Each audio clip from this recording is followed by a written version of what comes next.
Go, go, go, go, go. And we're live.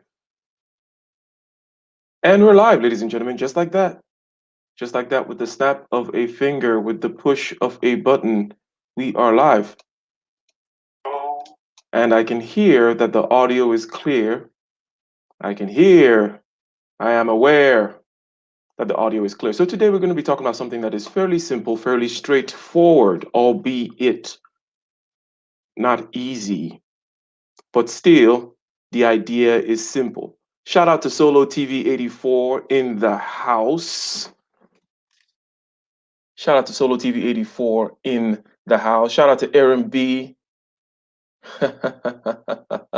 So today we're going to be asking the question, and we're going to be trying to answer that question. Why should you meditate? Don't worry, I'm going to cam up in a second, but as usual, we let people come in and we give a short preamble, and then we play our theme song, which is The Battle Within. The Battle Within is our theme song. And we're going to be discussing the question, why should you meditate? Perhaps you've been hearing all kinds of things.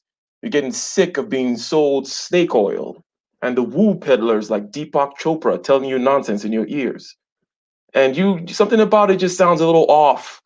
You don't like all this chakra talk and the yoga chicks telling you about their crystals. You don't like it. And you're wondering, what is the benefit? What is the cost benefit analysis? What is the upside? What is the value to this idea of meditation? Well, there are three basic things. I break it down into three basic things: concentration, equanimity, and sensory clarity. I'm going to make a three-part series, and this is the first part. I'm going to knock these three out within a week so that we establish a baseline for what I find valuable in the exercises involved in meditation. In other words, what are you exercising? Over here, we keep things simple. We keep things measurable. We keep things intuitive. We keep things actionable. We don't just talk in highfalutin nonsense. Okay? We're not woo peddlers over here. So we're going to say, if I'm going to go to the gym and I'm going to work out, what muscle group am I working out? What am I doing? What am I benefiting? Okay? Somebody doesn't just tell you, oh, I have this special exercise, but I can't really tell you what it does. It just makes you more one with the universe, or some shit like that. Okay? You're not going to want to buy that. You don't want that. You don't want to be sold snake oil. You don't like it. And you don't like the people who sell that stuff. Okay? So today we're going to break down the first aspect of what you get from meditation, that is. What you get, what you're actually exercising, and the capacity that you're developing, and why this capacity is very, very, very important.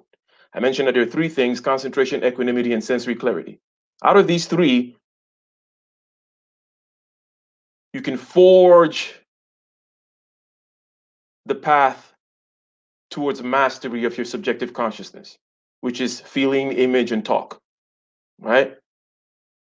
But we're going to get into that. But first, let's go ahead and play our theme song while people come in, and then we'll get right into this. And this is going to be an open panel after I state the hypothesis, talk about the words, talk about the relationships between the words, talk about what it is fundamental in terms of the utility of concentration. We're going to open it up, ask your questions, give the pushback, share your experience, so on and so forth. Now, theme song, Battle Within, enjoy.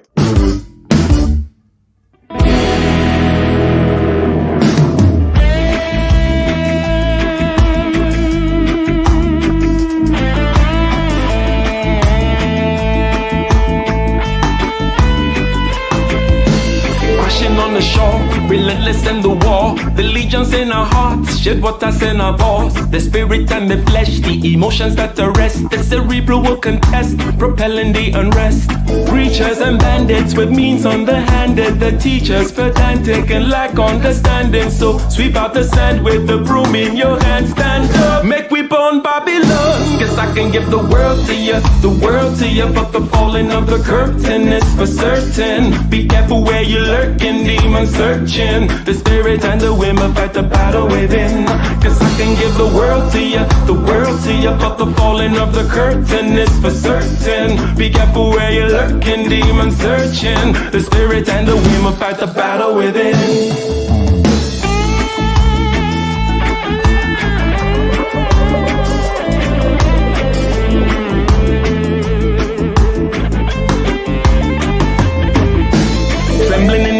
With the semblance of a blaze, with gratitude and rage, we touch another page with delirious delight, impervious to light. This vitality and might encourages the flight. Preachers and bandits with means underhanded, the teachers pedantic and lack understanding. So sweep out the sand with the broom in your hand. Stand up, make we born Babylon. Yes, I can give the world to you, but the falling of the curtain is for certain. Be careful where you're lurking, demon searching. The spirit and the women fight the battle within. Guess I can give the world to you, but the falling of the curtain is for certain. Be careful where you're lurking, demon searching. The spirit and the women fight the battle within.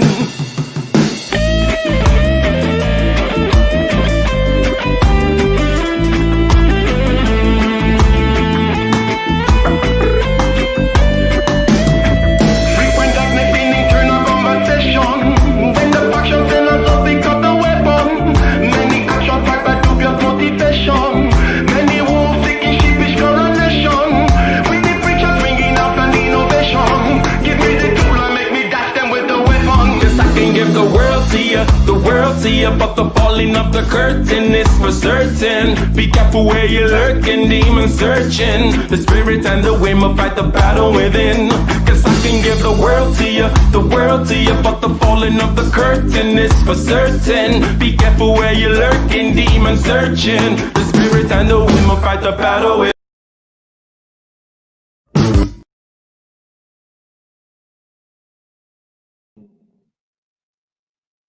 Yes. We cut it a little short there.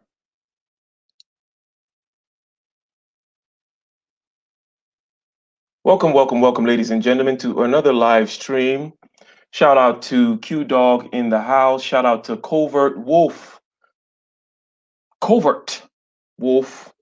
Yeah, you're covert, but I know who you are.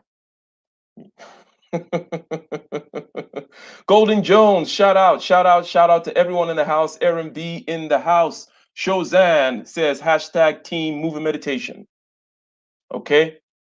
Body work, Tai Chi. Salute. And I believe we had the granddaddy himself, Solo TV 84 in the house, the Snow Bunny Whisperer, and so on and so on. Today, we're asking a simple question. We're answering the question. We're assuming somebody asked. Somebody whispered in our ears and said, why should I meditate? And then I said in the title, why you should meditate. Part 1, concentration. There are 3 parts to this series. The first part is concentration. The second part is going to be equanimity, which is relaxation, not being perturbed, being able to float, being able to swim. Right? Get the metaphor? And then the third part is sensory clarity. So today we're going to go straight into it without any wasting of time and talk about concentration. Okay? And now the way we're going to talk about this is, obviously, we're saying that concentration is developed in any meditative practice, and that concentration is of value, but we're not going to just assume that it is obvious what the value of concentration is. We are going to elucidate the word, talk about the domain in which concentration consists. What does concentration consist in? What is it useful for? Whether it be in terms of learning or execution, in the intellectual pursuits or in the physical or artistic realms. What is the use of concentration? And then we're going to talk about how you develop the concentration, what you actually do. You say, hey, why should I do curls, bicep curls? And I say, well, it develops your biceps, and biceps are useful for doing this, that, and the other. And here's how the bicep curl actually helps the bicep. Is what we're doing here. We keep things simple, we keep things measurable, we keep things intuitive and actionable in this channel. Hence, when somebody says meditate, it should be similar to somebody telling you to go exercise, and they should be able to tell you which muscle group you're exercising and what the benefit of it is. If they cannot tell you in a few words, albeit requiring some more elucidation, but if they cannot tell you in a few words, if they keep on going on and on and on about the unification of the chakras and the oneness of the being of the whatever, they're not really helping you. If you are in this channel, that is, if you are listening, if you like this channel at all, then you don't have time to waste with people who are not telling you things directly. Let me go and deal with my own spirituality by myself. Okay? But I want to hear from you as clear as possible in a very simple, measurable, intelligent, actionable, intuitive way what exactly it is I am doing here. If you cannot tell me, then you do not understand. If you don't understand, you're BSing me, and I don't like to be BS'd. Okay? So, we're going to write down a few words that are synonymous or that come up when one talks about concentration. What is the use of concentration? That is, one word that comes to mind is focus. And focus is the ability to isolate things. Shout out to Red Sings the Blues in the house. Red Sings the Blues in the house. You guys should definitely check out his channel. I'm sure you guys are already quite familiar with the fellow musician out here doing his thing. Red Sings the Blues. All right, Ramil Amir. Ramil Amir says facts.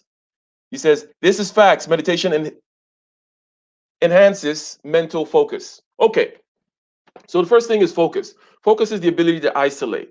We're just talking generally about what is the domain in which concentration consists. Later on, we'll tie concentration to meditation. So I'm not just telling you, hey, it increases your concentration. No, we will see why it does so. We will see, just like the way we're talking about the biceps and the curl, okay, we'll see why it does so. There are three things, and there will be a three-part series. This part is concentration, the next part will be equanimity, and the third part will be sensory clarity. Now we're talking about concentration, and we say focus. Focus has to do with isolating things, okay? Now, whether you are doing something in the physical domain, like playing basketball, or whether you are working on gripping something, you have to know, for example, if we stick with the gripping analogy, you have to know where your grip strength lies. Your grip strength is not between your pinky and your thumb. This one is not so strong either. The first two fingers and the thumb is where you have the majority of your grip strength. So the ability to focus, isolate, and then control, okay? Because focus and perception precedes control. Let me get a one in the chat if that sentence makes sense. You need to be able to perceive something, concentrate on something, focus on something, isolate something, if you're going to be able to control it in many, many, many different ways, which we'll circle around. But let me get a one in the chat if you understand this idea that perception precedes control, control of any kind. So we're saying that focusing has to do with isolating. I just said something about grip strength. We're staying within physical prowess right now. And I said, well, you're going to need to be able to isolate and concentrate and know that your first three fingers are where the majority of your grip strength is if you're gripping and hanging for your dear life, or you're mountain climbing or doing something like that. So the ability to be able to isolate something. Okay, we just talked about physical stuff. In the realm of intellectual pursuits, the same thing. You have some kind of natural phenomenon, okay? Some kind of natural phenomenon. Maybe it's the nature of human interaction, something that's that kind of complex. Or maybe you're trying to figure out a simple system of pulleys or something mechanical, let's say. Or let's say it's the economy, or let's say it's your business. You're trying to figure out the right inputs and what the outputs are. You're trying to optimize a certain output, whatever it may be. you need to be able to disaggregate, and that'll be the third word here that I'm going to use. Okay, disaggregate. This is all still under concentration. Okay, but these things have different flavors, and the flavors help to understand the multifaceted nature of this word concentration. Okay, first of all, we need to focus on something, take it out of the background and put it into focus, just like a camera, put it into the foreground. With this, we can now control that thing. In the realm of mental activities, you need to be able to break down your business into, well, maybe 4 parts. Maybe you're looking at the man hours, you're looking at the expenses, you're looking at the profit margin, you're looking at, in other words, you need to be able to take this ball of stuff called business, right? Right? Q Dog Incorporated, Solo Incorporated, whatever it may be, and you need to be able to concentrate on the different parts in order to form an analytical model. Okay, so what I'm talking about here is for anybody who needs to do this for the first time. In other words, somebody who is coming up with a concept for the first time needs to just look at something which is a mass of undifferentiated parts. Okay, you don't know what it is, you don't know how it works, but you need to be able to start slicing it down mentally. And in order to do that, you need focus. You need to focus on it. You need to be able to disaggregate and disambiguate because things are ambiguous. Okay, you need to be able to disambiguate this thing, make certain parts of it conspicuous, hold them in your mind, see how these different parts interrelate with the other parts, quantify the relationship if possible, come up with equations for the relationship if possible, even, right? In order to do any kind of mental activity. We already talked about how it is important in terms of physical activity. It takes a lot of concentration, which, by the way, also goes with relaxation. And that is one thing that we will touch on here. Let's just put a star over here and write in a different color relaxation, that when you're actually concentrating, you're relaxed. If you're not relaxed, you're not concentrating. What you're doing is you're tightening up and you're trying to get a hold of something. That's not concentration. That's just you being very inefficient, wasting a lot of energy trying to hold on to something.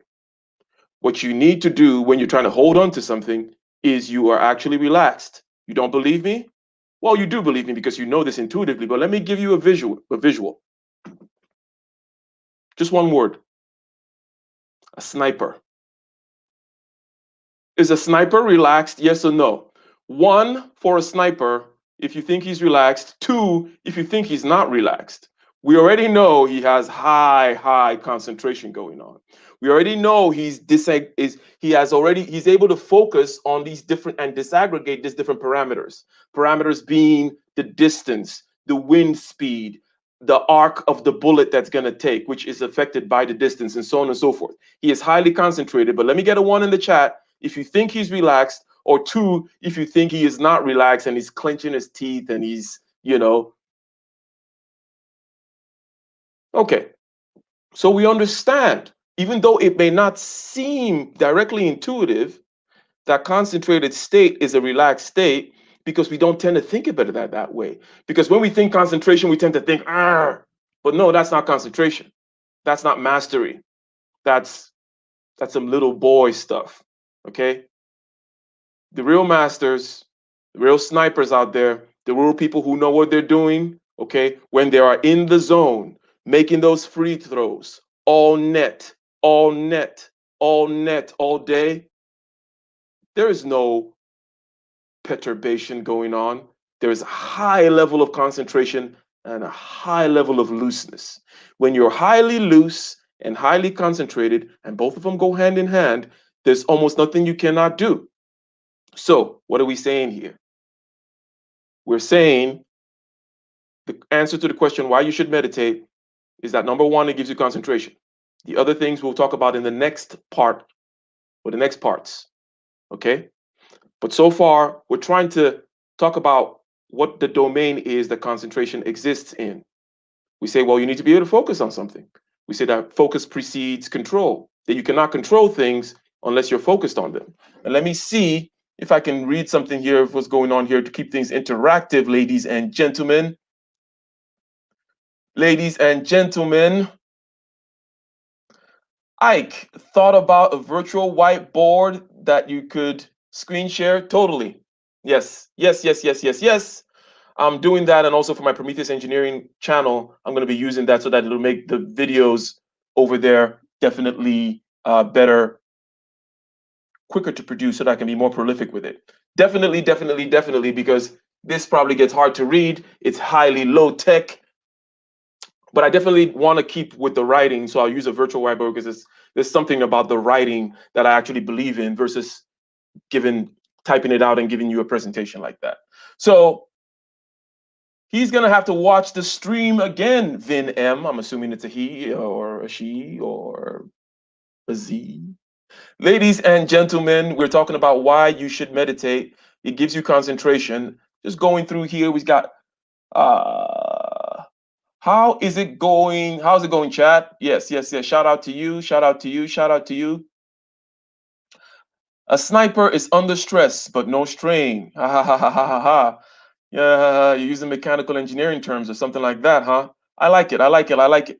And then Covert Wolf asked, would you say it is easy to get yourself into the zone? That's like asking, is it easy to lift a certain amount of weight? Yes, when you get there. When you get there, 6 months from now, after practicing, practicing, practicing. Yes, then you can do it. You can do it.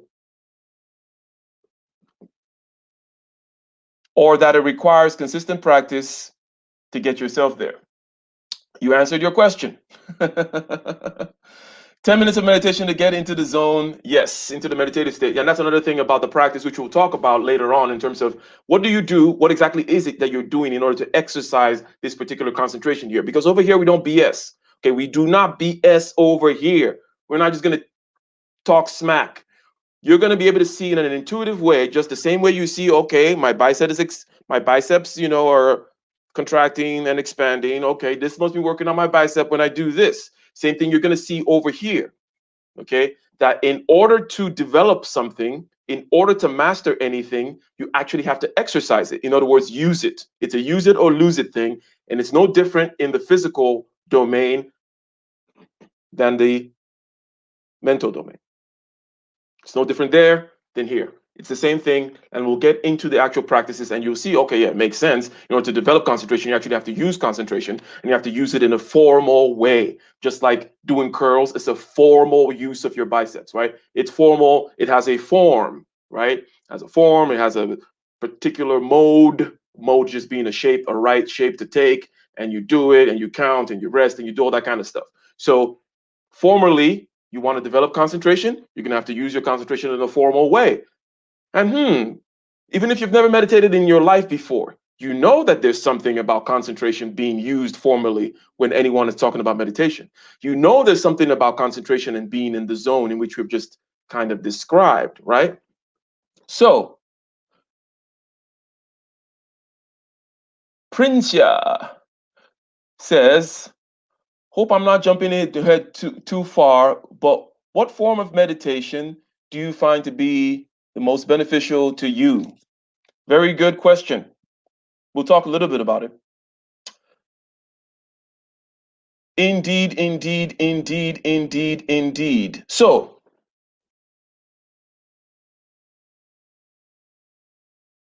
there are three things that meditation gives you. One is concentration, one is equanimity, and one is sensory clarity. We're going to be focusing on concentration today. First of all, as we are right now, talking about what concentration consists in. And we'll talk about a couple of domains: the physical domain, intellectual domain, the domain of craftsmanship, and so on and so forth, in which concentration is very, very important. We will find that it is the base of all control. Now, this thing here that I drew, this kind of relationship between focus and control, again, still just fleshing out how important concentration is and how diverse its manifestations are. Focus and control. Okay. We've all had that sensation where our leg fell asleep, okay? And it has nothing to do with blood flow, by the way. It's a nerve. You know, you pinch a nerve because you're in a particular position, and then that nerve goes away, okay? So what happens there is you can no longer feel your legs. Or you go to the dentist and they make your tongue numb, right? So you can't really feel.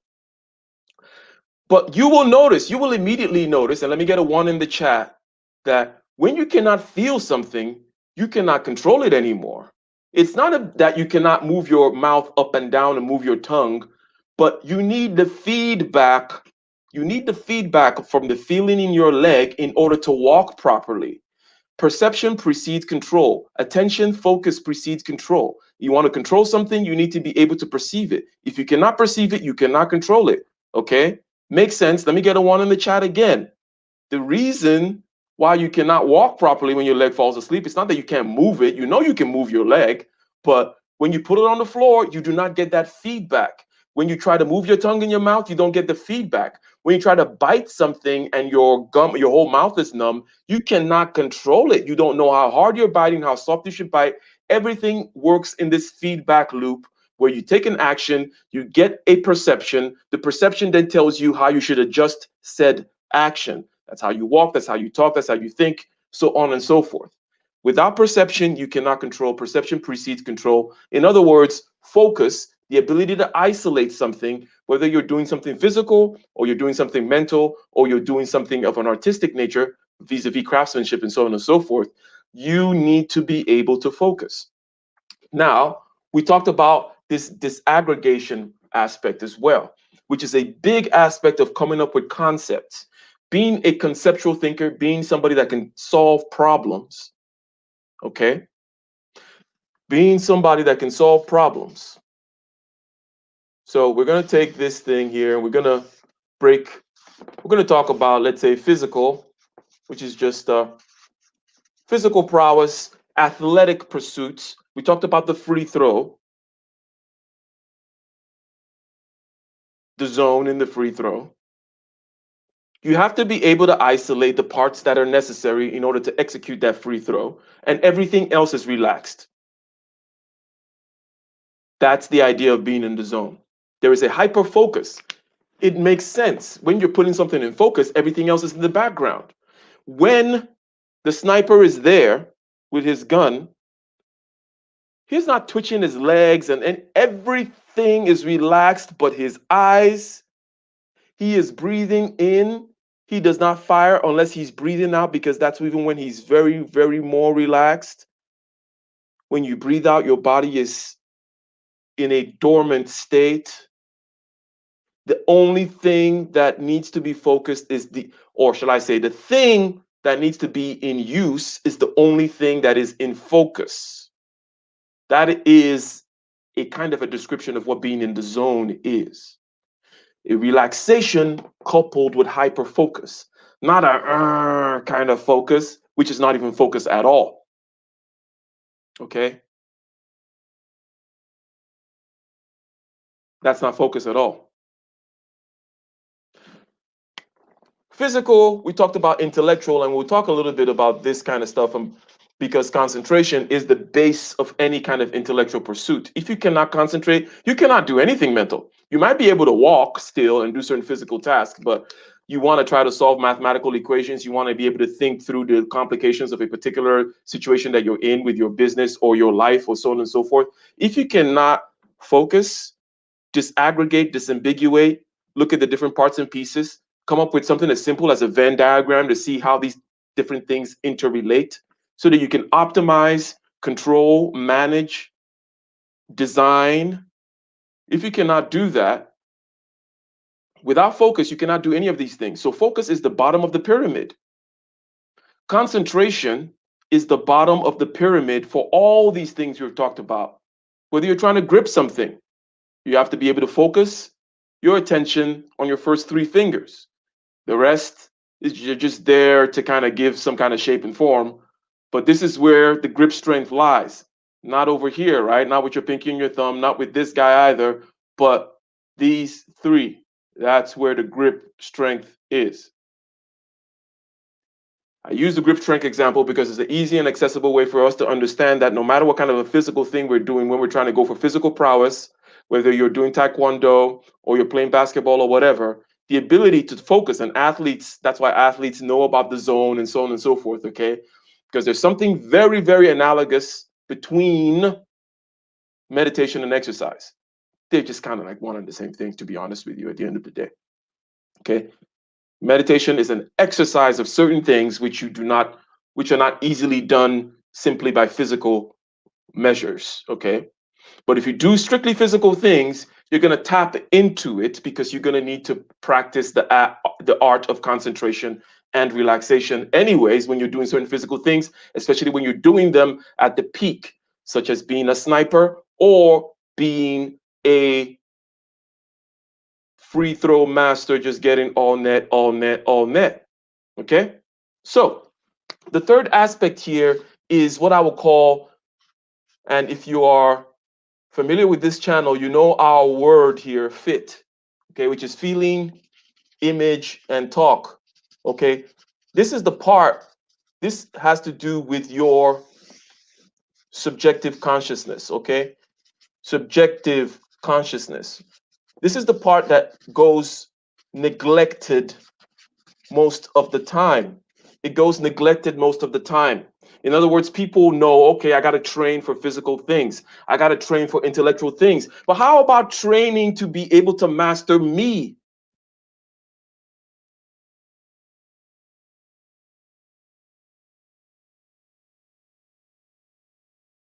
How about training to be able to master me?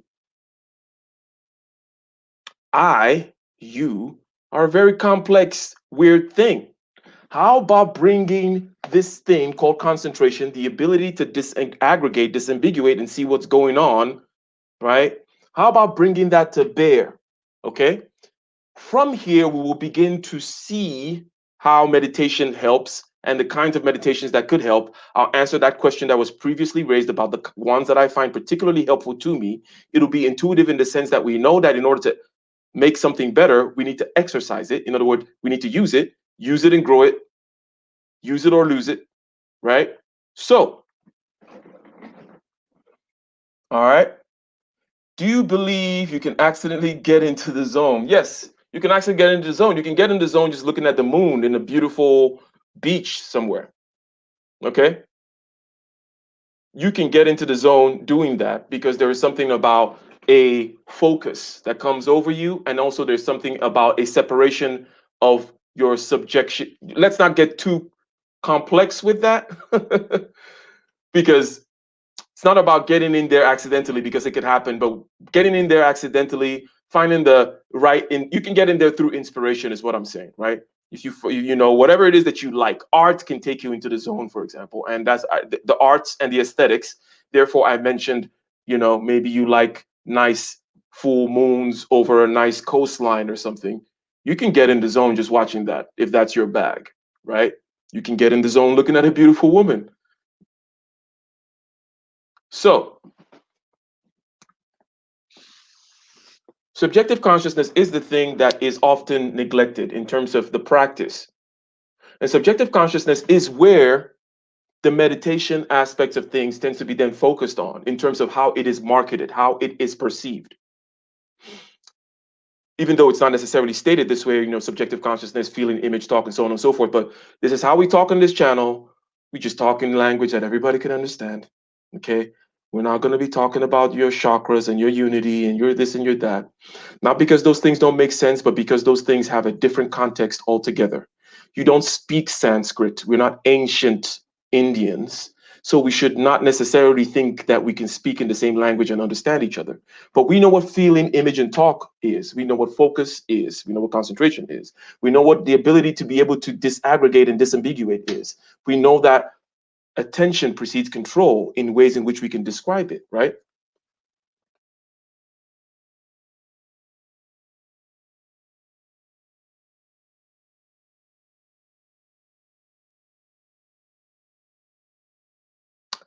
Exactly. I was going to talk about the knuckles thing too. Shozan, the two knuckles. Okay. You got to focus on the knuckles where the blow is being delivered. It's not being delivered on this knuckle. Okay. All right. So in physical endeavors, people who are really good at physical things, they have this inbuilt ability to be able to focus on the right aspects of the system that is delivering what they need to deliver, and then relax the rest of it, because the rest of it is only an interference. Okay. The sniper's leg and his glutes and his whatever, all that stuff, he should not be, those are just interferences. Okay. Even his breathing is an interference. Everything needs to be super relaxed, and he's just focused on the wind speed and those calculations and the barrel and all that kind of stuff. Same thing with your free throwing. Same thing when you're trying to study a difficult concept in mathematics. You need to relax. You're not going to get anything done by clenching your teeth. And that is one big kind of error, and something that you will begin to discover when you start meditating, is how much wasted energy we exert trying to do things, because we have certain habits like clenching our jaw. Clenching your jaw does not help you think. Clenching your jaw does not solve the problem, but you keep on clenching your jaw like it's going to help anything. And people get into this habit and they actually clench their jaw when they're sleeping and so on and so forth. It actually, these things will raise your blood pressure, it will release cortisol, you will die of cancer. Don't believe me? Of course you believe me. You know that's how it works. Okay? This is how people die of chronic stress. I could go deeper and start saying, hey, why should you meditate? Well, because you're going to live longer. But those will be implications of these particular skills that we're trying to develop in a very discrete way. We're going to discretely mention concentration, equanimity, and sensory clarity. We're going to talk about how it works. But you're going to begin to find out, especially when you start doing the exercises and the meditation, that, oh my God, the way I was living before, not only was it inefficient, it was killing me. I was just dying with my clenched teeth and my furrowed brows and my tight shoulders and all this crap for no reason. It does not help you. You're trying to snipe. At any particular one point in time, you're trying to do something. There's a particular activity going on. And believe me, it's nowhere near as stressful as a sniping activity. Okay? So there was somebody that said something that, the problem with modern people in terms of health is that they don't know how to do one thing. Okay? We do not know how to do one thing. Orlando Johnson says, yes, yes, a lot of people do it. People do it. It's a natural kind of action. It's good that you notice that you're doing it. The way in which you can stop doing it is to be able to create the capacity to be able to concentrate on the different parts of your body. In other words, you've disaggregated the feeling, right, aspects, which we'll talk about, right? The feeling which is in the body. Okay. You've disaggregated it into different parts. So now you know, oh, I'm doing that. Because if you are not able to move these things in and out of focus, if you don't understand what your system is, that you're not just this blur of activity, but you can actually break it down into at least these three: feeling, image, and talk. And that with these particular capacities, such as concentration, you can bring certain things into focus and out of focus. And you can check the body just like you would pull up your dashboard, okay, and check the gauges, okay? What is the jaw clenching gauge looking like? Oh, not good. Turn that down. What is the shallowness of breathing and the depth of breathing gauge looking at? Oh, breathing is shallow. We need to stop that. And also, it is a sign of something else. Whenever you find, okay, that the jaw clenching gauge is up and you don't even know why, you need to then pay close attention to things. Whenever you find that the shallowness of the breathing is low, or the breathing is shallow rather than deep, shallow is different for different people, but by the time you begin to do these kinds of practices, you're going to develop that dashboard. Okay. The ability to focus disaggregate and disambiguate, okay, you're going to create a dashboard. Okay, you're going to create a dashboard with different gauges that you're going to know. Okay, nothing particularly crazy. Okay, Mr. just said that yes, he does clench his jaw and he knows it. So there's going to be a gauge somewhere. It's going to be the clenching jaw gauge. And there are many, many, many, many, many other gauges, almost as many as you have muscles that could be stressed inadvertently and unnecessarily in your body. There's all kinds of muscles going from your eye to the back of your ear, through the jaw, down to the neck, into the shoulders, that people are just stressing all the time. And I mean you and me. If you do not pay attention to those, you will just be stressing them all the time. Again, focus comes with relaxation. You don't think necessarily, because it sounds counterintuitive, that those two things go hand in hand. But with the free throw analogy, right, and the sniper analogy, we know, when someone is doing something at the highest levels, they're in the zone and they're doing something efficiently and they're actually being where we would like to be every day of our lives, every minute of every day of our lives, it's actually a very relaxed state.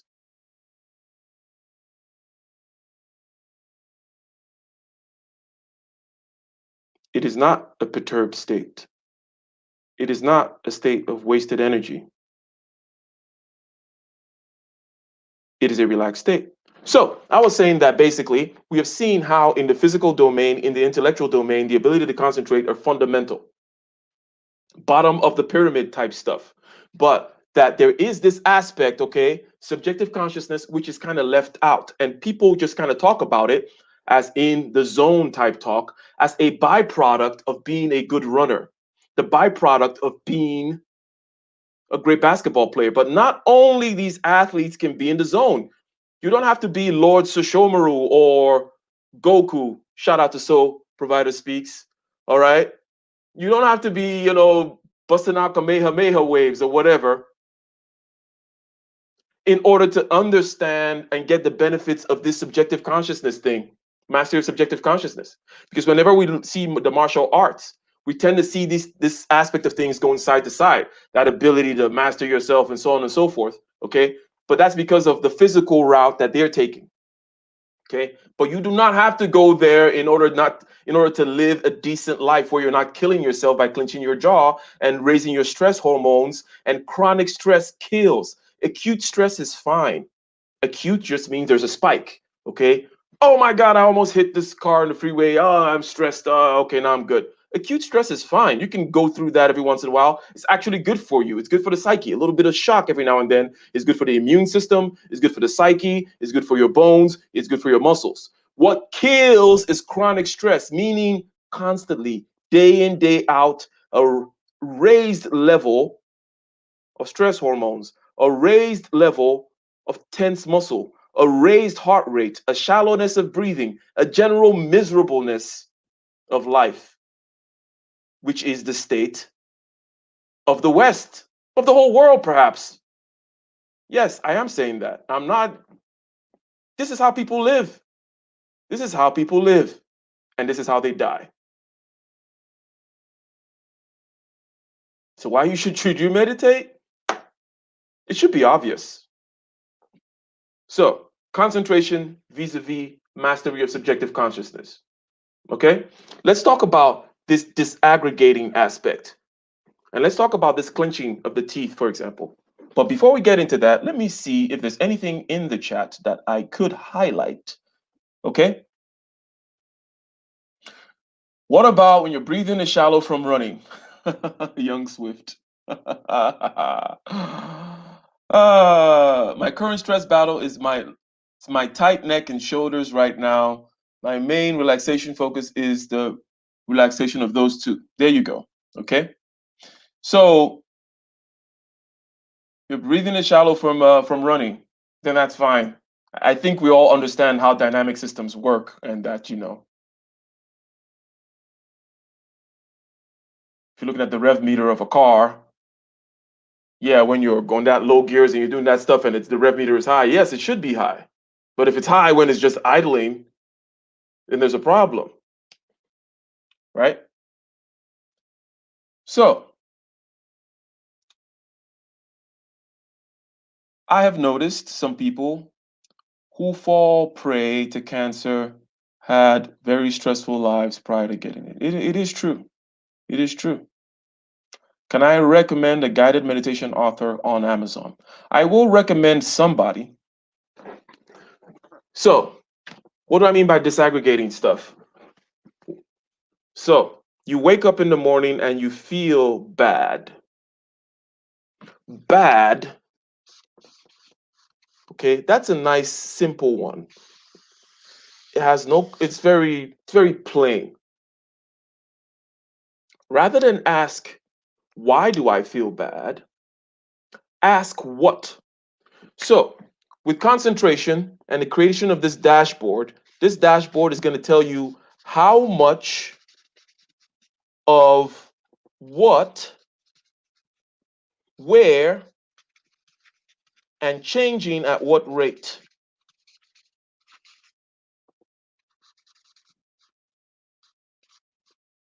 Okay?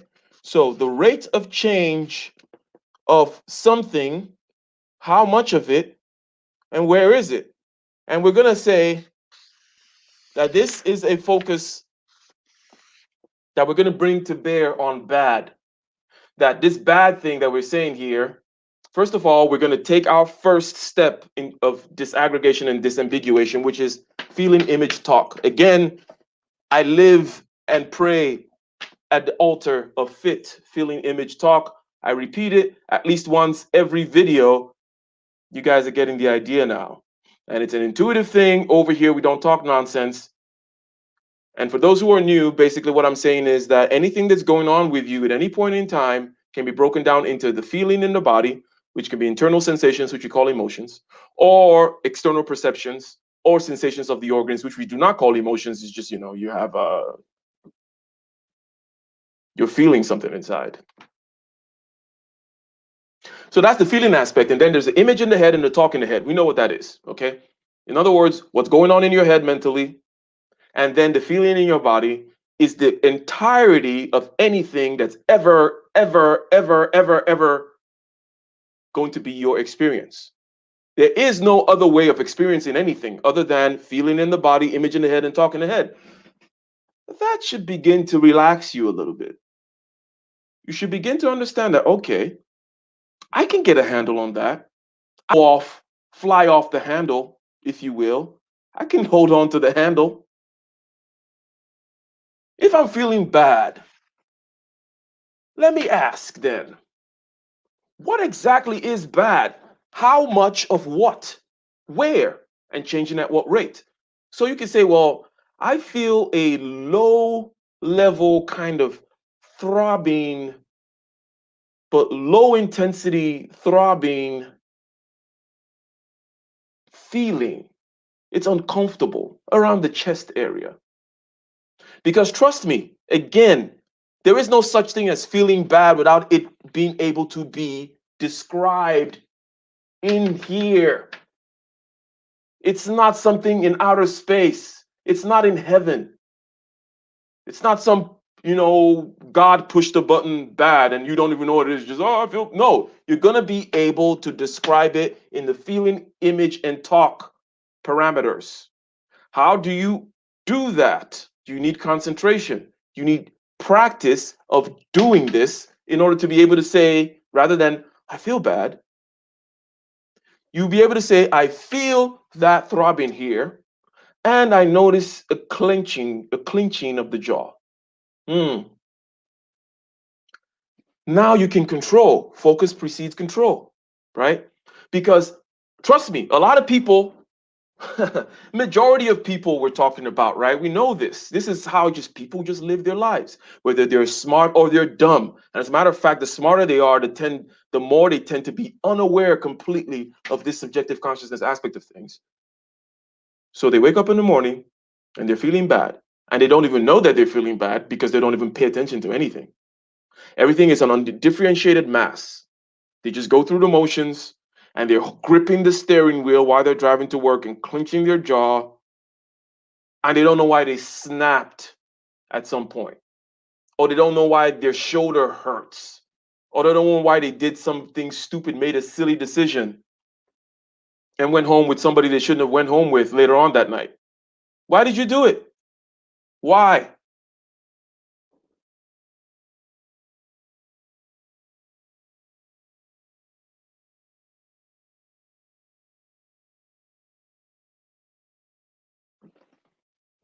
Bad.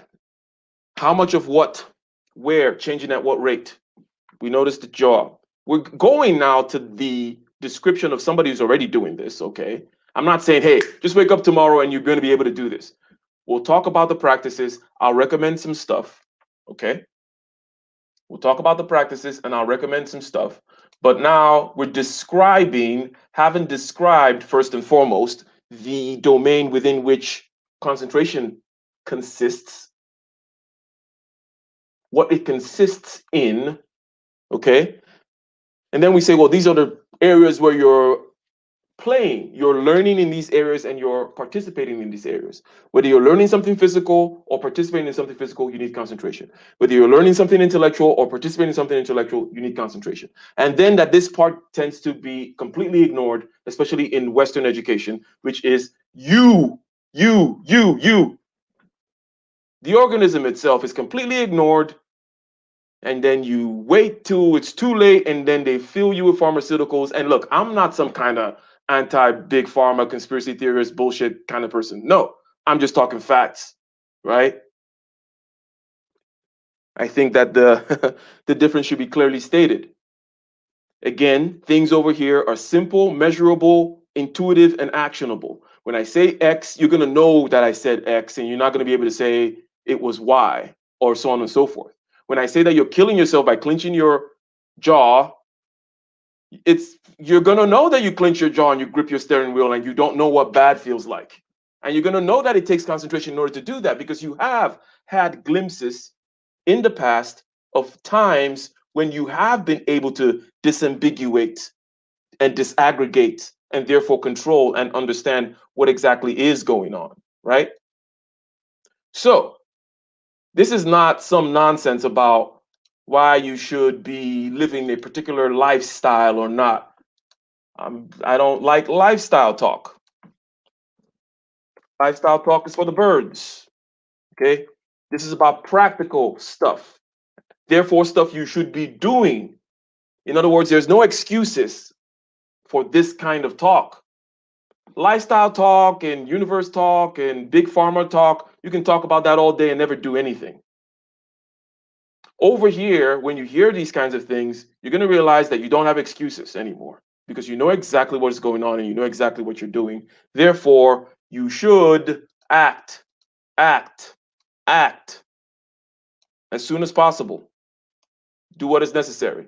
So I'm going to continue, okay? But just in case anyone wants to join in order to ask the questions, because I'm finding it difficult to both read your questions and also describe and go through this process that we're going through. So if anybody wants to jump in and just ask their questions directly, the link is over there. And Young Swift and the other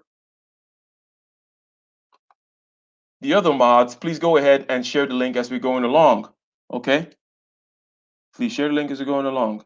Yep, they give you a problem, then give you their solution. Yes. Yes. Thank you guys very much.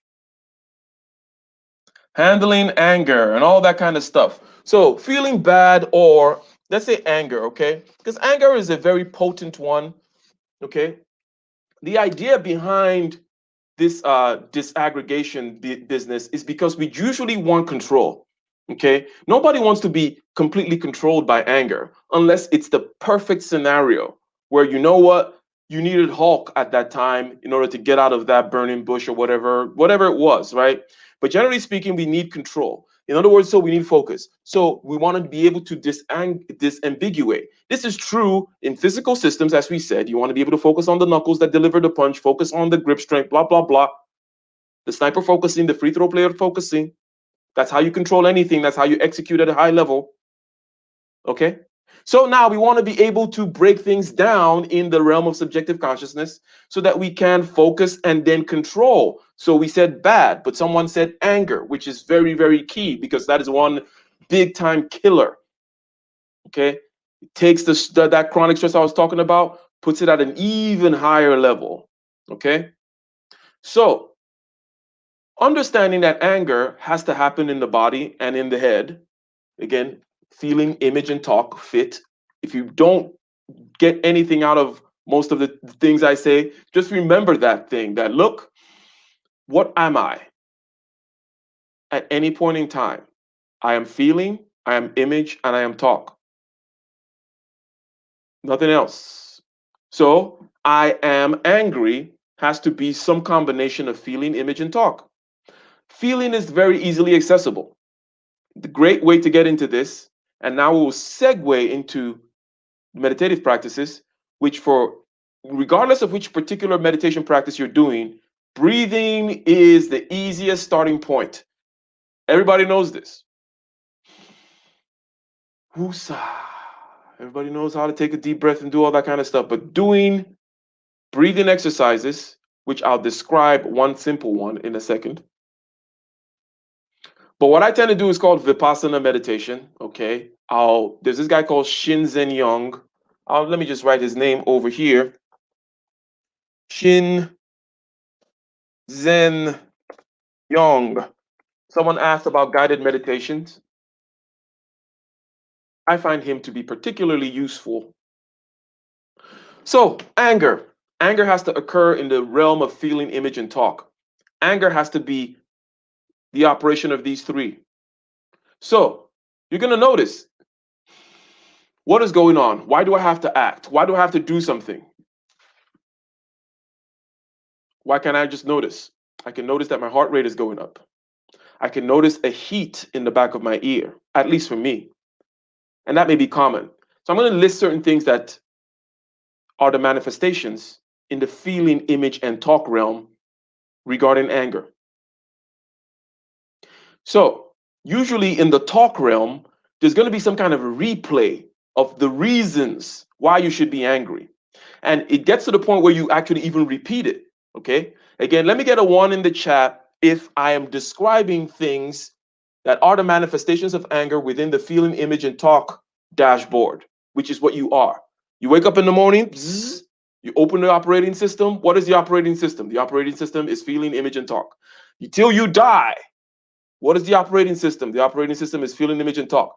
You should be able to get some kind of a handle on it.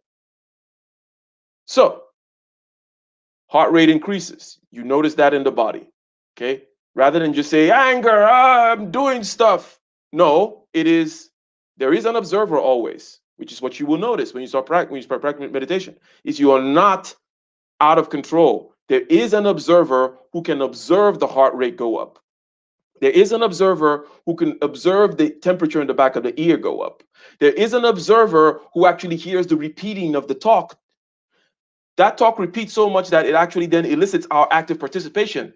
You start actually saying this stuff. And yeah, and then he told me this, and how dare he disrespect me that way? That's you just repeating the talk that's coming in your head. If you keep your mouth shut, you just hear the tape in your head. So first thing is you should keep your mouth shut and just listen to the tape because it's less real that way. Using real in a particular sense, which I know you understand. It allows you to create separation and allows you to control the situation that way. Don't start parroting what's going on in your head. Don't parrot it. Shut up and just listen to it. You should be the master of your own domain. There is no reason why these evil spirits, to use ancient type of terms, should be controlling you. I don't know if it's a spirit or not, but there is a voice in your head for sure saying all kinds of smack and repeating the smack that was supposedly said to you by somebody, and that's why you're angry. But guess what? That voice is not you. You can't actually observe it. The raising of the heartbeat is not you. You can't actually observe it. The heat that you feel in the back of the neck is not you. You can't actually observe it. The fact that your fists are clenching is not you. You can actually observe it. And guess what? You can release. And you can breathe in. You can hear. And you can just feel the back of your ear get hot. And as you breathe, you can reduce the beating of your heart. Why do you actually have to do anything because of these evil spirits. I'm using that for rhetorical effect. Why? Why are you possessed? You don't have to do anything. You can focus, you can isolate, disambiguate and disaggregate, control, and be relaxed. And in this way, you can have self mastery, mastery of subjective consciousness, which is my favorite phrase. It is something that underlies everything else that you're going to want to do. You want to be quote unquote happy, whatever happiness is, because that's just another big ball. Bad, angry, happy, like whatever. What you want to be is you want to be the observer, because the organism is going to be doing all kinds of things. It's like the organism, or let's say the weather. The weather is going to rain, it's going to snow, it's going to be windy, it's going to be this, it's going to be that. What you want to be is the thermometer and the barometer and all that stuff that simply just watches the weather go past. You are the weather. Why do you think you're any different? You're in a physical universe, you're a physical system, you're just doing, it's just happening. It's nature, that which happens of itself. That's the definition of nature. That which of itself is so or is such, you know, the which of which there is no witcher. Basically, all these aspects, waking up on the wrong side of the bed, feeling bad, feeling good, feeling elated, all these kinds of things is just like the weather. You need to be the thermometer and the barometer, the windmill. You need to have these gauges on that dashboard we described. These are not abstract things I'm saying, because each step of the way, we have been hidden ones on the chat. And I've been saying things that are, again, intuitive and simple to understand. I have not said no highfalutin woo woo stuff about laws of attraction and what you put out into the universe, you come back into. Okay? That's where people go waste their time. We aren't wasting our time over here. We want to get shit done. And when we talk about mastery of subjective consciousness, we actually want to be masters of our subjective consciousness, not just talk about it. So, anger we described. It's a very simple one. I got ones in the chat. Feeling bad, though, and those other kinds of amorphous feelings where you don't really know, it's not necessarily anger and so on and so forth. Well, how do we do that? How do we take care of that? I mentioned breathing, okay? Breathing gives you access to the body, and breathing is also something that can be automatic or controlled. So it lies in this nexus point of what is automatic in your body or in your consciousness, and also what is controlled in your consciousness, right? What is can be controlled by your consciousness. Okay. So breathing gives you that. Before I go any further, let's go ahead and welcome the guest here. Can you introduce yourself, please? Hey, what's going on, Ike? Can you hear me good? Yes, I can. All right, this is SOBC. How you doing? I'm fine, thank you. Nice to see you over here one more time. How are you doing? I am good. This is a great lecture. Before I move on, I just want to point out something. I've noticed on your streams, right? You always have them set at either 5 minutes before the hour or 5 minutes after the hour. So I'm just curious as to why you do that, because I actually personally I do that in my work, right? uh, for meetings, right? I'll set my meetings 5 minutes before the hour just to give people, that illusion of time to, just come in and get ready, for that meeting. So just curious. Oh yeah, 100%. That is why I do it as well. I I mean, a few years ago, I used to have my clocks in the house kind of ahead, by 10 minutes, sometimes 15 minutes. Uh-huh. Okay. So it's along those lines as well within that same domain. And right now I just like, okay, I want it to be 5:05 and I'm thinking that it is 5. When I do let's say 4:55, to me, it's a 4:45 meeting, right? That's when I'm starting my stream, right? But I just Mhm. push it to 55 or that kind of thing. Yeah, so so that I'm punctual basically because I'm a stickler for punctuality.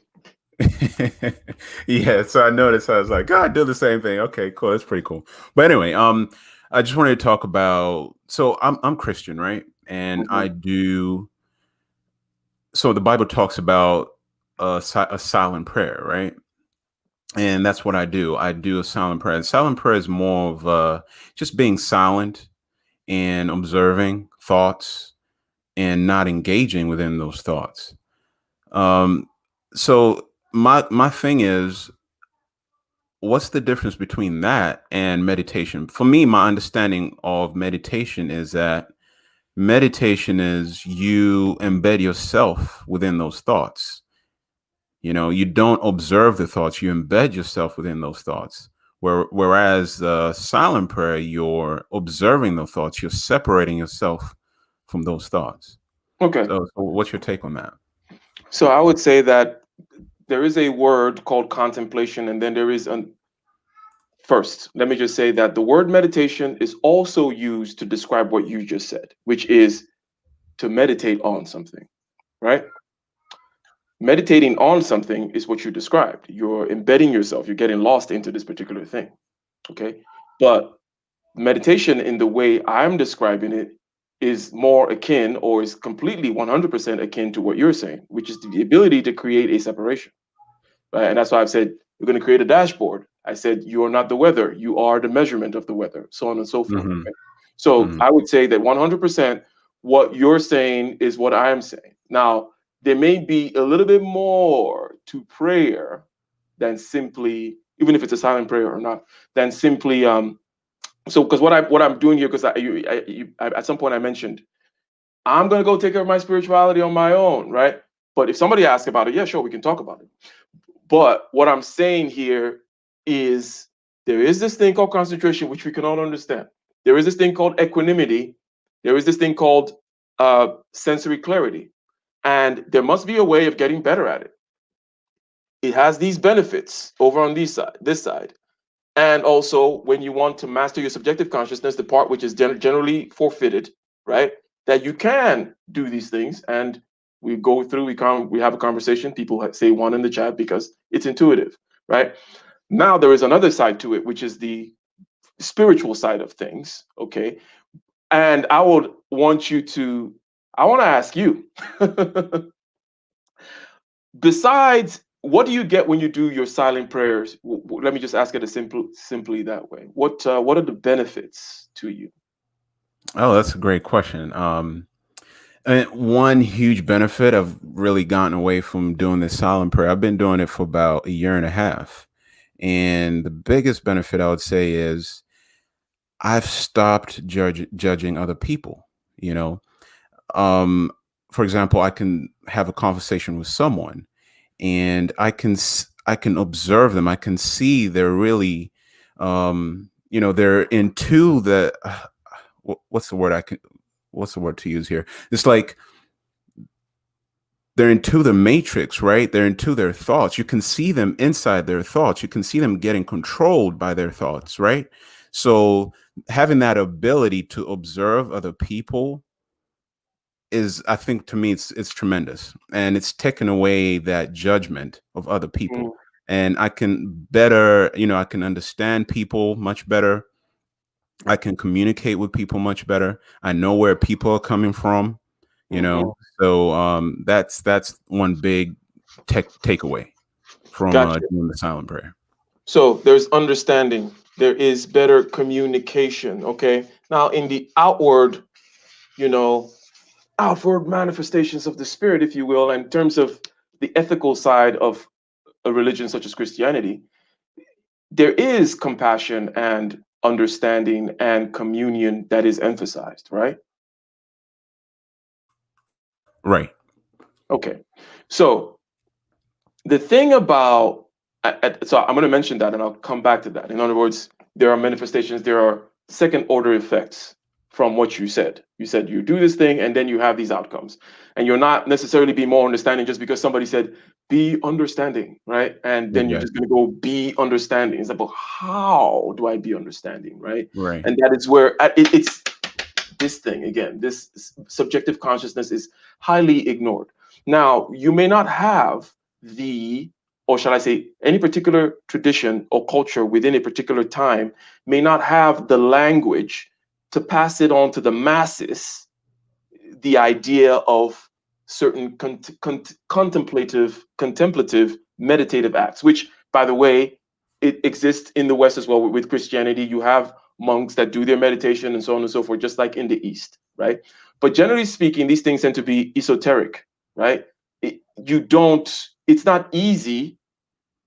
Even this particular talk I'm giving right now that I claim is simple, measurable, intuitive, and so on and so forth, you gotta have kind of a something Mhm. already, okay, to click away from watching WAP on Instagram to even be thinking about this, right?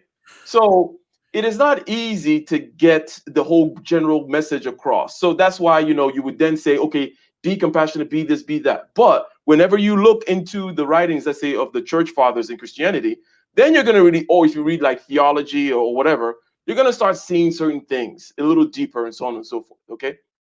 But the idea of spirituality is something that I wanted to, because the word spirit and the word consciousness are almost the same word. I like to give the analogy of what is a spirit? A spirit is a disembodied consciousness, right? Right.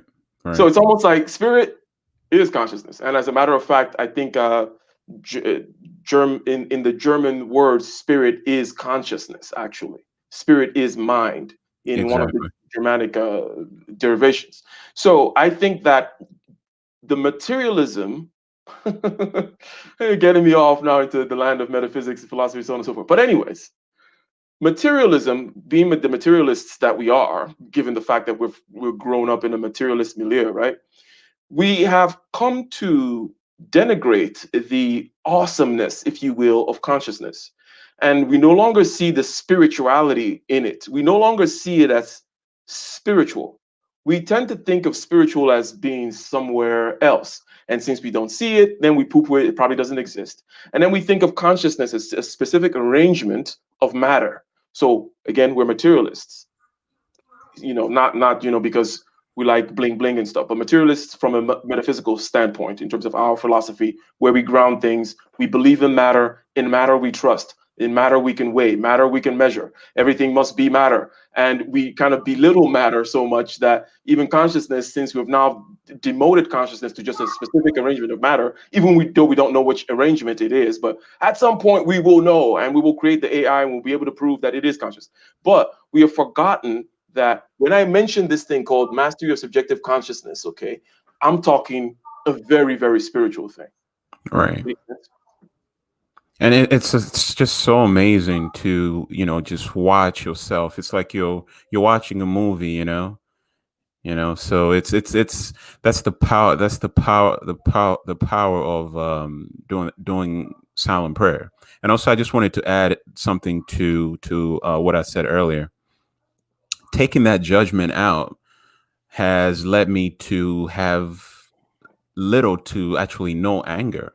I've Mhm. not been angry in a long time, Mhm. and it really, really, really works, So once you take that judgment out, it takes that anger out, it takes all those emotions out. You see things from an objective standpoint, So that's really been something that's helped me tremendously for this past year and a half.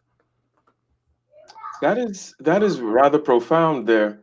There are a couple of things there. One is the interaction between yourself and others, whereby you're not getting angry because you're not judging others. Okay. Exactly. It's an interesting thing in and of itself. And to dwell on that just a second, there is something about it. It is said, it is a cliche that whenever you're angry at someone, whenever you're judging someone, it's really something about yourself, right? Exactly. It always is. And I now that I know that, right, I try to then use the tools again of meditation, one of which is concentration, to whenever I observe something pissed me off in somebody, since I know intellectually that it's about me, right? I then stop, I go and I try to find like what part of me, or when was the last time I did something like that? Because it's never quite the same. In other words, they do it in a different way, right? And you're like, hey, I hate that stuff because you are probably stamped out because you're trying to keep your house clean or something, right? You have this particular defect that you don't like, and you're trying to keep it clean, okay? And you've succeeded in keeping your bookshelf clean, okay? All right. So you don't have bookshelf issues, but you probably have closet issues, okay? That's funny. But now you go and you see somebody that has your bookshelf unclean, right? And you get pissed at them. But you don't immediately see, you don't think it's you because you've taken care of your bookshelf stuff. But you have to often, and it's often this way, it's never the same direct thing. It's often somebody doing something in a slightly different way, but it's a problem that you have and you're working on. And then I ask myself, what do I do that is like this? And then I immediately see what I do that is like that. And just like you said, the anger just disappears. It just goes away because now I have Exactly. focused, I've disambiguated, I've decided. Now I see it again going to that whole thing of you being able to watch yourself like a movie, like I said, or you not being the weather, because again, feeling, image, talk, blood pressure, anger, this, that, the body is just like the weather. It is a physical system, right? But that amazingly, you have this ability to actually be this thing called an observer, which is almost like this disembodied consciousness that can watch the weather happen. In other words, you are the barometer and the windmill and the thermometer, right? And then when you watch other people using your barometer, windmill, and thermometer, you can see the weather, right? Just as you described in them, right? And in other parlance or whatever, use the French pronunciation, whatever, Right. you would call those spirits. That's true. Because again, it's there is a difficulty in talking in the materialist age. Well, not a really difficulty, but a difficulty talking and broadcasting to the masses in a materialist age, because there's a lot of confusion because not everybody is very clear on what the hell is going on with them, with their history, with the milieu that they grow up in terms of how to think about consciousness and spirituality and physicality and materiality and all that kind of stuff. So I'm glad that you brought up this particular angle in terms of silent prayer, and that definitely it does affect the way you view other people, and the way you view other people definitely affects you. It's all that whole community thing, and yeah, that's very interesting. Yeah, and actually, I did want to add something too. So, I used to listen. I used to listen to music from morning to the end of the day, Hmm. as as something to kind of make me feel better. To kind of get me throughout the day. And since I overcame all that stuff, started doing the silent prayer, and my anger got less and less and less and less. I noticed that I stopped listening to the music. I stopped, grasping onto, my iPod and my headphones. So now, majority of the day, I'm just, just being and just Why do you think enjoying that my is? Why do yeah you think that enjoying is? my silence, right? Why do you think that is? What is your you're a thinking man. Have you thought about, how come I'm getting less angry and at the same time I'm listening to less? Like, what is it? What at least one word that may have come to mind in order relating this phenomenon, if you will. I think what it is I'm connected to my spirit. I can observe that spirit, so I've not actually. That's a good question. I've not really thought about that. That's a good question. Good, good, good, good, good. I don't mean to put answers in your head, but there are a couple of forms it could take. I'm not going to be exhaustive with this particular simple answer, but one form is usually distraction. In other words, there are things you did not want to observe about in the land of feeling, image, and talk. In other words, your subjective consciousness, or in your parlance, spirit, right? You did not want to observe it. Hence, you put external stimulus, right? Music, TV, maybe for some people it's Instagram, some people it's porn, whatever, right? They're Oh, right. constantly going there in order to block the observing of themselves. Okay, Hmm. it's a Yeah. very kind of common thing, and the more you observe yourself, the more you feel, the less you feel the urge to block it out because you're becoming more and more comfortable with the internal environment. The internal Hmm. environment no longer scares you. One Yes. possible way, as I said, there's probably more to it, and it takes different arrangements and so on and so forth. But yeah. Yes, that's actually, yeah, that's very true. That's very true. It's kind of like people that drink alcohol, right? You know, that's the first thing they run to. They don't want to deal with what's inside them. You know, they Mhm. quickly run to that alcohol. They quickly go get that puff of weed or, whatever they do. So that's Yes. um that's good, man. Well, great discussion. I really enjoyed it. I'm going to hop off now and I'll keep watching. I'll be in the chat. Well, thank you very much, sir. Thank you very much. And always nice when you stop by, sir. And peace out to everyone in the chat as well. Peace out to Q Dog. You know what? Let me check the Cash App. Whoa, whoa, whoa, whoa, whoa. We got a couple of heavy hitters out here in the Cash App. Short copy. Was it short copy? Short copy and Ryan Richardson. Salute, salute, salute to you guys for dropping the dollars in the Cash App. And as I always say, okay, as I always say, over here, we're capitalists. So if you're wondering why I want the dollars, well, you need to stop wondering. Okay. I want every dollar that comes in, I'm counting and I'm keeping tabs on, and I want it all. And it can never be enough. Okay. Thank you. Thank you very much. So, what were we saying? We were talking about being able to disaggregate and disambiguate vis-a-vis feeling image talk, vis-a-vis subjective consciousness. We're not going to go too long. How long have we been going already? Because I know time tends to fly while we're having fun talking meditation, concentration, contemplation, spiritual stuff, but in a very measurable, simple, intuitive way. Okay? So, interesting. Avo calls. I'm going to have to call him back. Now, we're going to wrap up by talking about the ways in which the meditative practice helps to increase your concentration. I already gave one particular, and I'm going to say it again, Shinzen Young, Shin, Shinzen, Zen, and then Young, just young guy, right? Shinzen Young is a guy that does guided meditation type stuff. I listened to him years and years ago, kind of like pre-internet. There was internet, but where, kind of pre-social media. So I don't know what his content is like these days. Oh yeah, Shinzen. Oh Shenzhen. Yeah. There you go. I don't know what his content is like this day in terms of audiobooks and so on and so forth, or seminars or blah blah blah. But I know he's still out there and he's still doing stuff. And his stuff resonates with me in the sense that it's very, very, very clear in terms of here's the input, here is the output. Not a lot of fluff, not a lot of ethics. Okay. If ethics are mentioned, it'll be in the way in which we just talked, the way I just spoke with the caller, which is, oh, I'm going to notice I'd be able to see why you were more understanding is because you were the weather measuring instruments in yourself. You develop that capacity, and now you're going to see the weather in other people rather than see them as these entities, as this big aggregate things which are not disambiguated and getting mad at them. No, you just get mad at the breeze.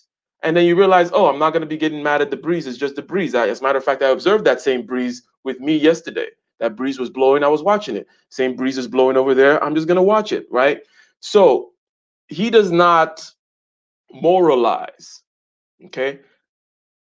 And this is a personal preference of mine. I just don't want moralizing from other people.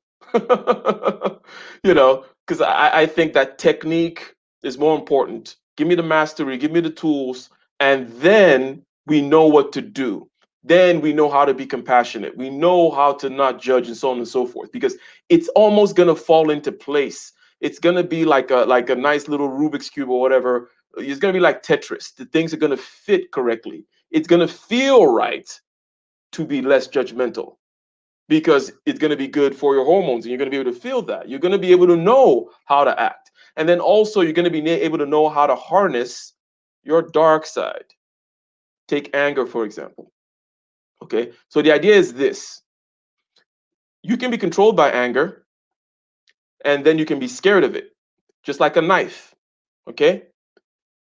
If you don't really know, if every time you pick up a knife, the knife just does all kinds of crazy stuff, you're going to start getting scared of the knife. And then the mistake people make is they start thinking knife is bad. You start thinking anger is bad, or you start thinking any particular configuration of feeling, image, talk, any weather pattern. If we stick with our weather analogy, we start getting scared of weather patterns. And we start thinking, oh, certain weather patterns are bad, and we don't want those. But guess what? The idea of meditation is you create the separation, create this watching person, okay, create the weather instruments so that you can separate from the knife, and now you can actually pick up the knife rather than be the knife, and then you can use it. Okay, because integrating, quote unquote, your dark side, the anger side, or whatever it is that you that controls you, lust, for example. If lust is controlling you and anger is controlling you, the mistake people make is, rather than go in, observe what it is, disaggregate it, disambiguate it, focus on its individual parts so that you can then control it, and then pick up lust when you need to, pick up anger when you need to, and put it down, and it doesn't burn you, it doesn't cut you, it doesn't, you can surgically use it. That's where mastery really lies, in the realm of the dark side. But we're not talking about the dark side yet, for our Sith lords out there. Is Soul Provider Speak still in the house? Yeah, he knows about the dark side. Now, Vipassana meditation, using your breathing, access point to the body, it is the segue between what is automatic and what is controlled, in the sense that your breathing can be automatic and it can also be controlled. There are very few things that are like that. Your heartbeat is automatic. You cannot control it, only through your breathing, though, right? You cannot just go there and like, I'm going to stop for 2 beats and I'm going to pump harder. No, it doesn't work that way. But breathing is that thing which is the segue between control and automatic. And also, it's a great way to access the body. In other words, you want to know how your body is feeling. You take a deep breath, okay, and for certain very simple physical reasons, you feel your body more because the air goes in there, it pushes certain muscles. You know, you feel whether how your spine is, how your back is, so on and so forth. A lot of the feeling that we're talking about happens in the torso area. Okay, the feelings associated with bad or anger, so on and so forth. It's usually not happening in your toes. Okay, you don't get angry in your toes. Tend to be in the torso area, right? So you breathe in, simple exercise. You wake up in the morning. Before you get out of bed, turn, lay on your bed, lay on your back. Don't cross your feet, okay? Don't cross your feet. You're going to have an urge to cross your feet. That's just another distraction. You're going to notice 10,000 distractions. The last caller mentioned listen to music all day, but there are 10,000 distractions, one of which is crossing your feet when you lay down that way, okay? Trust me, that's what it is. Uncross it. All right. And then breathe in, pick a count. The more you do this exercise, the deeper your breath is going to be. I like to count 10 times. Okay. Four, maybe you can do four. So you breathe in 1, 2, 3, 4, and then you hold 1, 2, 3, 4, and then you let it come out. The breathing out is not active. Okay. It just deflates. Okay. Atmospheric pressure would push the air out. All right. Just like letting go of a balloon. Atmospheric pressure pushes the air out. You don't have to force breathing out. Breathe in, count 1, 2, 3, 4. Hold 1, 2, 3, 4. Atmospheric pressure pushes it out. What you pay attention to is the relaxation of your body each time the out breath happens. Each time the out breath happens, watch, okay? Neck is getting relaxed, head is getting relaxed. Let me give you one more specific thing. since this is being asked and it's not like, we're doing a guided meditation here, I'm going to put maybe a couple more things on the plate, and then you can go ahead and pick and operate as needed, right? So one thing that I do is I focus on the left side of the body. Let's say I'm breathing in, and the relaxation that I was talking about, paying attention to, I only focus on the relaxation on the left side of the body. Let's say for 4 breaths. In 1, 2, 3, 4, hold 1, 2, 3, 4, out 1, 2, 3, 4. That's 1. In 1, 2, 3, 4, hold 1, 2, 3, 4, out 1, 2, 3, 4. That's 2, right? I do 4 breaths and I'm just concentrating on the left side of the body. Again, in order to develop a skill, you got to use it. In order to develop your muscles, you got to use it. So in order to develop concentration, you have to use concentration. This gives you concentration. It also is giving you the sensory clarity in able to disaggregate your body from this lump of something into feeling, image, talk, and you're focusing on the breath, right? One side of the body, in, hold, out. And then you go to the other side of the body, in, hold, out. Keep breathing that way. You can alternate left side, left side, right side. A great place to start. There are going to be 2 more parts to this, and in terms of my short series here on meditation, okay? Everything I do is about meditation. Everything I talk about is about meditation. All my topics are about meditation, whether I'm talking about Plato's Republic or whatever. It always circles around my little feeling image talk. Shout out to Shinzen Young, by the way. Okay, fit, feeling image talk. But this, I wanted to answer a simple question. Why should I meditate? What is the utility? What is the value? Okay, and there are 3 things we're going to talk about. Concentration is today's video. Tomorrow, or maybe a couple of days from now, we're going to talk about sensory clarity. And then finally, we'll talk about equanimity, or maybe we'll flip the order. Who knows? But there are 3: concentration, sensory clarity, and equanimity. Okay. You breathe in, you hold, and you breathe out. Do it before you go to bed because you got to sleep anyways. You're already in bed. Okay. And it'll help you go to sleep easier. Okay.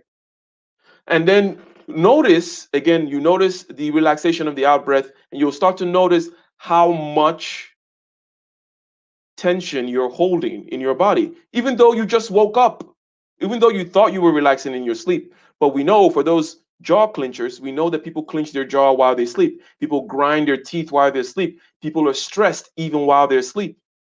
Okay? So, like I said, the problem with modern people is they don't know how to do one thing at a time. We don't know how to do one thing. Your life always, at most of the time, you're just needing to do one thing, but we have a difficulty doing one thing. Being in the zone is the ability to do one thing. That's why I say you can get in the zone through aesthetics. If you're really absorbed with looking at the sunset, beautiful sunset on the beach, you're going to get in the zone if it's your right particular, if that's your bag and things are just right, right? Because you're focused on one thing and everything else is relaxed. You're doing the free throw, you're perfect in free throw, you're in the zone because you're focused on what needs to happen with the free throw, everything else is relaxed. You're a sniper, you're really good at sniping, you're going to be in the zone because you're focused on one thing, everything else is relaxed. The ability to focus, isolate, disaggregate, disambiguate, and while still being very relaxed is the whole idea of being in the zone. And meditation is the key to do this. Why doesn't every man study this? I know. I think you know the answer to that. If you have asked the question, then you already know the answer. Uncrossing your legs lowers one's blood pressure. Wow, I didn't even know that. I didn't even know it lowers your blood pressure, but I just knew that it was a distraction. I knew intuitively that it was something that I was doing that was not a good thing. Okay. Shout out to EG in the house. He said, shout out to Ike. Okay. Dang, I've been crossing my feet when I lay down. Hey, it's not, it's not a sin. Okay. We don't crucify people over here. But the idea is the more you're able to understand yourself as a system, the more you're able to understand your subjective consciousness, the complex of feeling, image, and talk, and all the different interactions of feeling, image, and talk in order to manifest these things that we call bad, anger, moody, this, that, elated, whatever, stressed out, blah, blah, blah, right? The more we're able to understand the arrangements and see them as weather patterns, while we are just the measurers of the weather pattern, the better we become at being unperturbed, unpossessed by spirits, and actually be great users of certain tools like anger, and like lust and things that you may think are bad, the knife is not bad. You just not knowing what it is and just cutting yourself and cutting other people and stabbing your kidneys all the time. That's what was bad. When you separate yourself from the knife, able to focus, disaggregate, disambiguate, understand the knife, and you can pick up the knife and you can be a surgeon. And that is what you're trying to do. That is what meditation does for you. So thank you very much, ladies and gentlemen. Thank you very much for showing up again. Definitely appreciate those who contributed in the Cash App, and every one of you who watches. Please share the video. Okay, let me see if there's anything else that I can read over here. Matthew Bell got timed out. Why did Matthew Bell get timed out?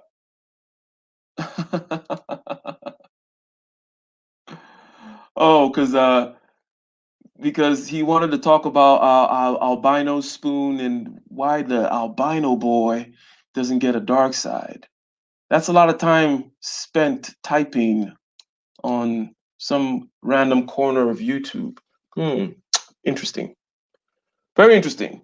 Vipassana, yes, Vipassana, Shinzen Young. Check him out. Check him out. Do the meditative practice that we talked about. Leave comments in the video later after you try this that we mentioned. And as usual, the way we begin is the way we end. The way we begin is the way we end. Yes, Young Swiss, I thought he was insulting you. I think that's what he was doing. Yeah, I was just making light of it because, I'm gonna leave and I'm gonna go over to my amazing life. Okay, so why should I worry about stuff? Ladies and gentlemen, thank you very much for showing up, and you guys are amazing. Shout out again to Short Copy for the $25 Cash App. Shout out to Ryan Richardson for the $7 Cash App. Definitely much appreciated. Believe Ryan Richardson is he calls himself Covert Wolf. Salute good men. Salute to Orlando Johnson. Battle within.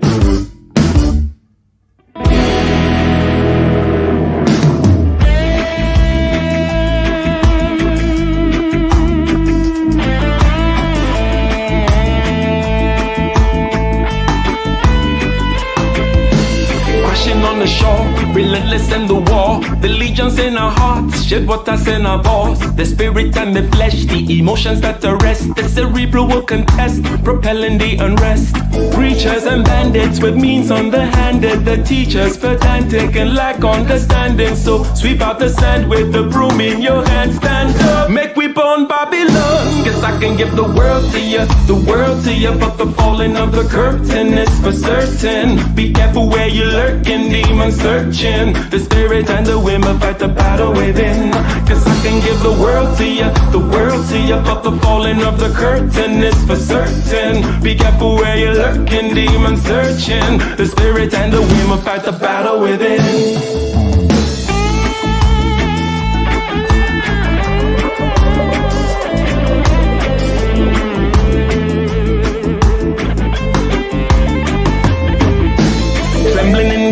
With the semblance of a blaze, with gratitude and rage, we touch another page with delirious delight, impervious to light. This vitality and might encourages the flight. Preachers and bandits with means underhanded, the teachers pedantic and lack understanding. So sweep out the sand with the broom in your hand. Stand up, make we burn Babylon. Guess I can give the world to you, but the falling of the curtain is for certain. Be careful where you're lurking, demons searching. The spirit and the women fight the battle within. Guess I can give the world to you, but the falling of the curtain is for certain. Be careful where you're lurking, demons searching. The spirit and the women fight the battle within.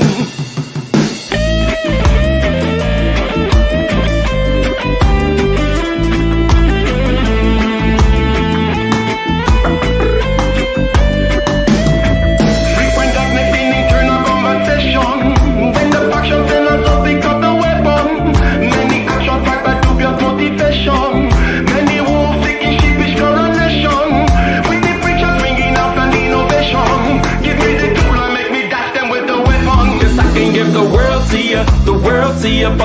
falling of the curtain is for certain. Be careful where you're lurking, demon searching. The spirit and the wind will fight the battle within. Cause I can give the world to you, but the falling of the curtain is for certain. Be careful where you're lurking, demon searching. The spirit and the wind will fight